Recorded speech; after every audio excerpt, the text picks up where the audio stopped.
Chào mừng quý vị đến với chương trình của công ty máy chế biến gỗ Thượng Nguyên. Tôi thay mặt cho ban giám đốc công ty máy chế biến gỗ Thượng Nguyên gửi lời chúc sức khỏe đến quý anh chị đã theo dõi chương trình của máy chế biến gỗ Thượng Nguyên trong suốt nhiều năm vừa qua. Quý vị cũng biết là chúng tôi có chia sẻ rất là nhiều công nghệ về thiết bị ván công nghiệp, và không chỉ những cái thiết bị tiên tiến chỉ riêng sử dụng cho ván công nghiệp, mà những cái thiết bị này còn có thể là sử dụng cho gỗ solid. Nhưng mà tại sao mà chúng ta phải đề cập vào cái ván công nghiệp, là tại vì cái ván công nghiệp của chúng ta thì dễ dàng thao tác. Chúng ta chỉ về khoan, rồi chúng ta có thể là dán cạnh, rồi sau đó chúng ta có thể là lắp ráp ngay.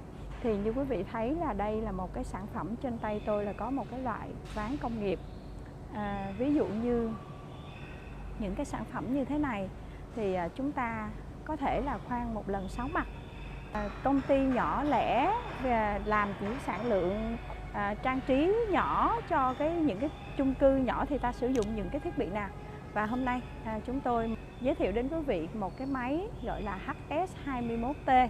Ví dụ như chúng ta sử dụng những cái loại sản phẩm này thì chúng ta sẽ sử dụng cho cái máy này, đúng không nè? Đối với lại trước đây thì chúng ta khoan 6 mật, chúng ta phải lật đến 6 lần, đúng không? Nhưng mà đặc biệt là làm như thế này thì chúng ta sẽ, cái thời gian chúng ta sẽ lâu, và chúng ta chỉ có những cái hộ trang trí nội thất cho gia đình chẳng hạn thì chúng ta sử dụng cái máy này. Và nếu mà sản lượng nó nhiều hơn thì chúng ta lại sử dụng một cái thiết bị khác, thì nó sẽ có 2 đầu một lúc. Máy HS21T thì chúng ta cũng sử dụng là một lần chúng ta nghiêng cái sản phẩm của chúng ta khoan bên đây, rồi cái đầu nó sẽ tự động chúng ta sẽ lật cái mặt, chúng ta sẽ khoan bên đây. Còn đối với lại cái máy này thì chúng ta một lần chúng ta khoan 2 bên. Ví dụ miếng ván chúng ta để như thế này thì chúng ta có thể khoan chiều bên đây, và chúng ta có thể là khoan chiều bên đây, ví dụ vậy. Còn đối với lại sản lượng lớn, sản lượng rất là nhiều so với chúng ta sản xuất ra một ngày, chúng ta có thể sản xuất sản lượng như là 100 hoặc là trên 100 cái tủ bếp, hoặc là 100 cái cabinet chẳng hạn, thì chúng ta sẽ sử dụng những cái máy nào. Thì mời quý vị theo tôi để tôi chia sẻ thêm là một cái dòng máy CNC đã có mặt trên thị trường trên toàn cầu rất là nhiều năm. Mời quý vị giới thiệu đến quý vị, đây là một cái máy CNC khoan 6 mặt. Thì một lúc chúng ta có thể thao tác được 6 mặt giống như lúc nãy tôi có chia sẻ. Thì với một cái thương hiệu KDT thì quý vị cũng biết rồi, họ có mặt trên toàn thế giới, và sản phẩm của họ sử dụng những cái thương hiệu nó rất là nổi tiếng. Chẳng hạn như trục của chúng ta thì nó có 2 trục với cái thương hiệu Protein này là của Đài Loan. Như quý vị thấy, trục trên khoan và trục dưới cũng khoan và tạo rãnh. Hệ thống máy này thì chúng ta có một cái băng tải là tự động là lấy phôi. Loại này thì chúng ta sẽ không còn xa lạ gì đối với lại công nghệ về cái ván công nghiệp. Nhưng đặc biệt hơn, máy thiết bị này hiện nay chúng ta có thay đổi. Mời quý vị thay đổi như thế nào thì tôi sẽ chia sẻ thêm một vài thông tin là đời của cái máy KD612M thì nó khác biệt so với lại trước đây. Chúng ta cũng có 612, nhưng mà trước đây cái trục này nè, chúng ta sẽ được cố định và không có chạy qua biến tần. Cho nên là bây giờ cái trục khoan này chúng ta lại được nhà máy thiết kế chạy qua biến tần. Thì một số cái thời gian trước thì chúng tôi cũng có chia sẻ là sử dụng biến tần sẽ tiết kiệm điện năng tiêu thụ như thế nào.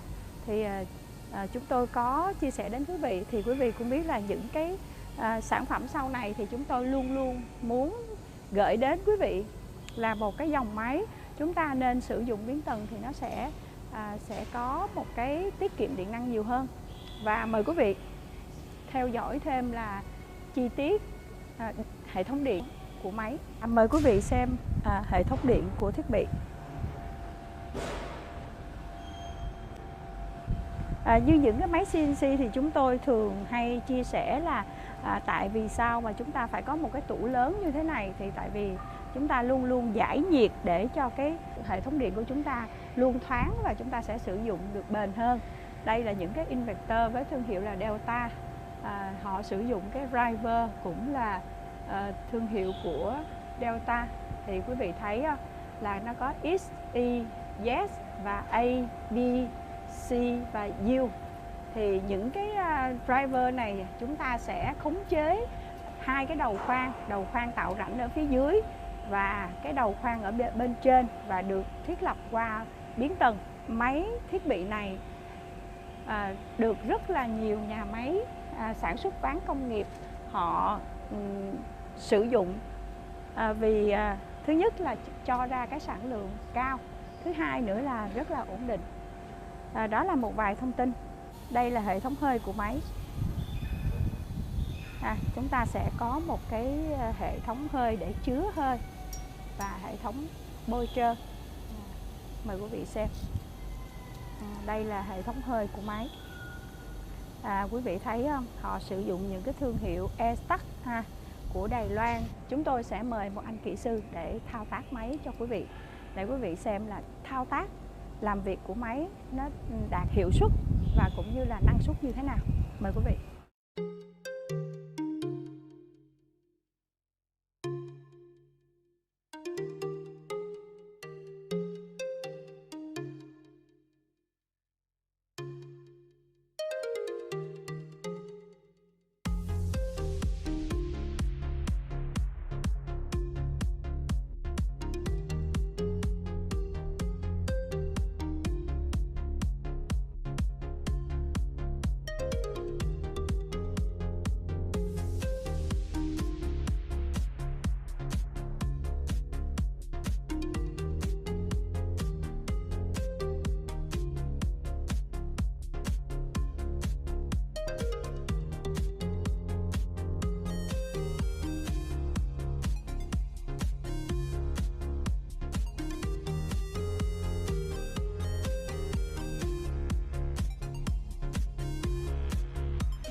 Chúng tôi cũng rất là cảm ơn các anh chị, quý vị đã theo dõi chương trình của Thượng Nguyên.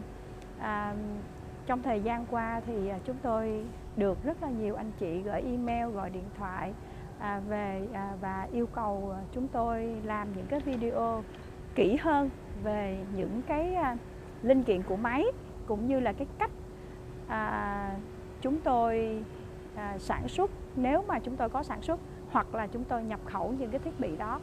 Thì chúng tôi cũng có nhận rất là nhiều, và chúng tôi sẽ có một cái video sớm về cái thiết bị máy cao tầng mà chúng tôi chế tạo, đã mua công nghệ và chế tạo vào video sau. Cảm ơn quý vị, hẹn gặp lại quý vị sớm nhất. Chúc quý vị nhiều sức khỏe một lần nữa. Xin chào.